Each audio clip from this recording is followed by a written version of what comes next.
Po ang Butterol chocolate. Butterol. Good for ilan po yan? For 3%. 3. Good for 3.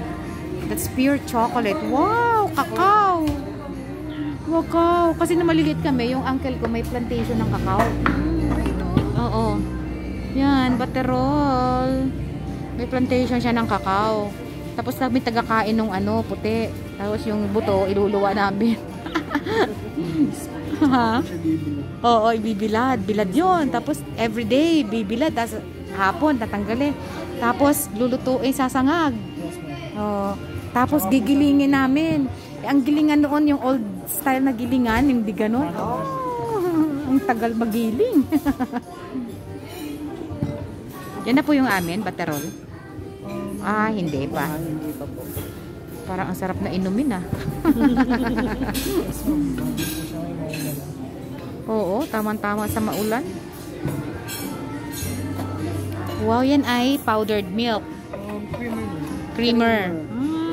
So, bali ng dairy cream lang. Oo. Oo, may mixture talaga, no? Galing.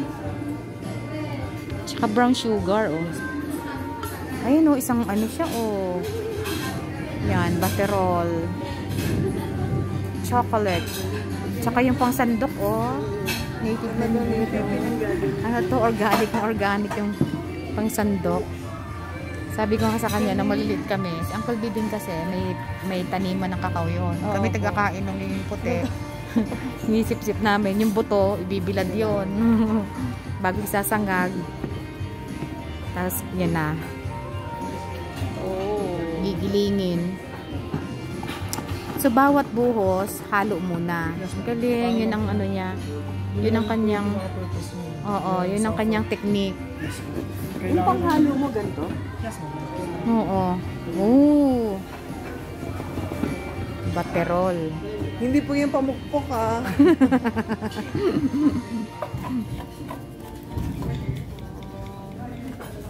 Nakatago rin ito, no?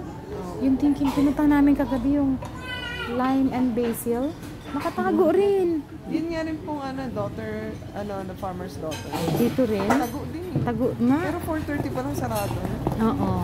Yun nga din sabi doon eh. Agahan daw kasi madaaga din nagsasara. Magkano sila lang.